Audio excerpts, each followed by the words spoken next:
There are objects that should never be touched, relics that carry with them a darkness so powerful it can obliterate your very soul. Some objects are cursed, their malevolent forces trapped inside, lying in wait for the next unsuspecting person to awaken their horrifying power. The Dybbuk Box is one of these objects. Those who have tried to own it, sell it, or even touch it have paid the price with their lives. But how did this unassuming antique become a gateway to pure evil? From haunted dreams to gruesome physical harm, the curse inside the box is far worse than anything you could ever imagine. The Dybbuk Box is not just a cursed object, it is a silent predator, lying in wait for the next fool to open it and unleash its terrifying wrath. This is the story of the Dybbuk Box, an object that should never have been sold. The Dybbuk Box wasn't just built out of wood and nails, it was forged from desperation and darkness. Created by a Holocaust survivor, this box was meant to contain something far worse than human suffering. In Jewish folklore, a Dybbuk is the tormented soul of the dead, trapped between worlds and seeking to possess the living. The survivor, who had already witnessed the deepest depths of human cruelty, knew firsthand the evil that could haunt the human soul. Desperate to stop the relentless suffering this spirit had caused, he turned to ancient rituals said to trap the Dybbuk forever. Using powerful symbols, incantations, and rituals, the survivor managed to bind the spirit with the power of his own life force, trapping the Dybbuk inside the box. This box became more than just a container. It was a prison. He sealed the spirit using sacred objects, a coin, a carving, and a prayer book, each representing a barrier, a lock that held the Dybbuk inside. By performing the ritual, he hoped to protect the world from the evil he had encountered, never realizing the price he would pay. Though the box was sealed, the survivor's life was forever marked. The Dybbuk's curse clung to him. It drained his strength, warped his mind, and left him forever haunted. Before his death, he left a chilling warning to those who would come after him. Do not open this box. The curse will consume you. The Dybbuk Box didn't remain with the survivor for long. It was passed down from one unsuspecting owner to the next, each unaware of the unrelenting curse bound within.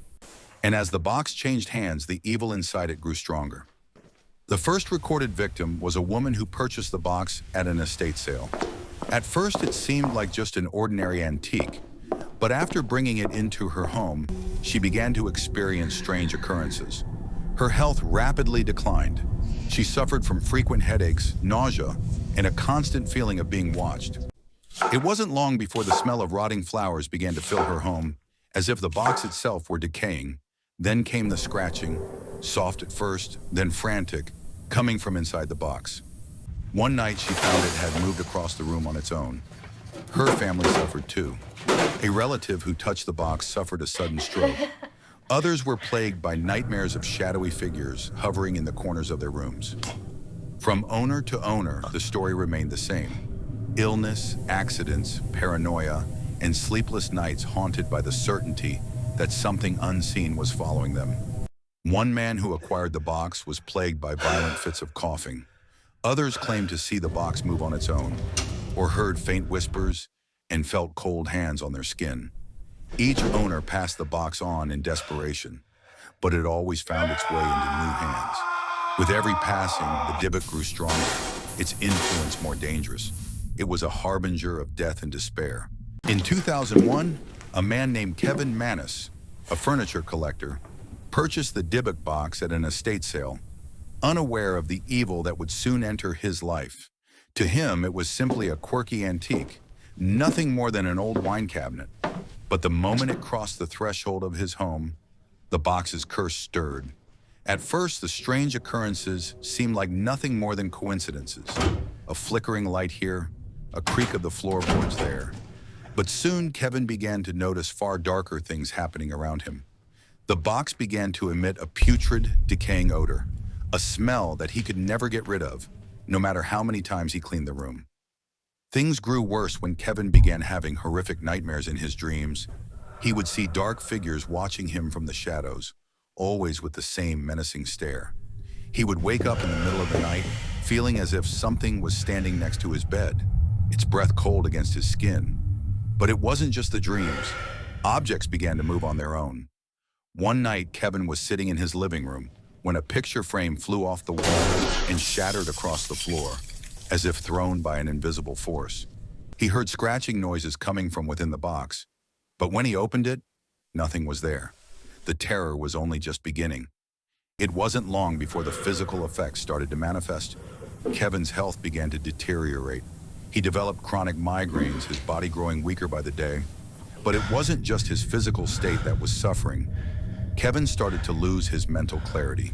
He began to feel paranoid, as if he was being watched at all times, and his thoughts became clouded by feelings of impending doom. But the curse didn't stop with Kevin. Friends and family members who came into contact with the box began experiencing unexplained illnesses. One of Kevin's friends who had briefly touched the box ended up in the hospital with a severe stroke. And another friend reported waking up in the middle of the night with scratches and bruises all over their body, as though something had climbed into bed and clawed them in their sleep. No matter how many times Kevin tried to get rid of the box, it always found its way back. The curse had him, and it wasn't letting go.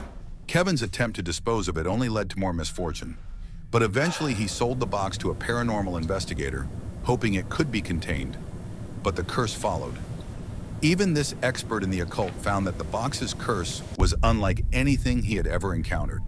The paranormal investigator who took ownership of the Dybbuk Box reported feeling a constant oppressive presence around him, as though he were never alone. Shadows would move in the corners of his vision, and he heard the same eerie scratching noises that Kevin had described. The investigator's health began to suffer as well. He developed sudden migraines and found himself unable to sleep, plagued by nightmares filled with visions of a shadowy figure. His life, too, was beginning to unravel, and the more he studied the box, the more he was consumed by it. People who came to visit the investigator's home, curious to see the infamous Dybbuk Box, began to report feeling an overwhelming sense of dread and unease. Those who mocked the box or tried to touch it found themselves cursed, too. One visitor was said to have left the house only to suffer a terrifying car accident, while another fell ill with a mysterious fever that no doctor could explain. The curse was so feared that when film directors wanted to bring the box onto a movie set for authenticity, the actors swore they would walk off if it was brought in. Even Hollywood refused to take the risk. After multiple attempts to sell the box to another owner, the Dybbuk Box was eventually locked away in a glass case at the Occult Museum in Connecticut, hoping that securing it behind glass would prevent its curse from spreading further. But even within the safety of the museum's walls, the box continued to haunt anyone who came near it. Today, the Dybbuk Box remains one of the most feared cursed objects on Earth. It sits sealed within a temperature-controlled chamber, enclosed in reinforced glass and monitored 24 hours a day. Because even in captivity, the box radiates a dark presence. Visitors approaching the display often describe the same suffocating sensations: a crushing pressure in their chest, sudden dizziness, or the overwhelming feeling that something is standing directly behind them. Even when the room is empty, some swear they've heard whispers through the glass, soft, distant, like a voice quietly calling their name. Others claim they've heard faint tapping from inside the box, even though it hasn't been opened in decades. Museum staff avoid the room whenever possible. One guard reported seeing a dark silhouette reflected in the glass, though he was alone. Another quit after claiming the box shifted toward him overnight.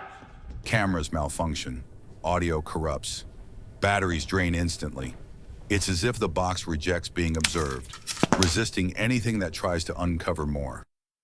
Some paranormal experts believe the Dybbuk inside is dormant, not dead. Others insist it's still searching for a way out, still watching for the next crack in its prison. Many argue the box should have been destroyed long ago, but no one is willing to test what would happen if someone tried. For now, the Dybbuk Box sits in silence, but its silence is not comforting. It is the silence of something ancient, something patient, something evil. And one day that silence may break.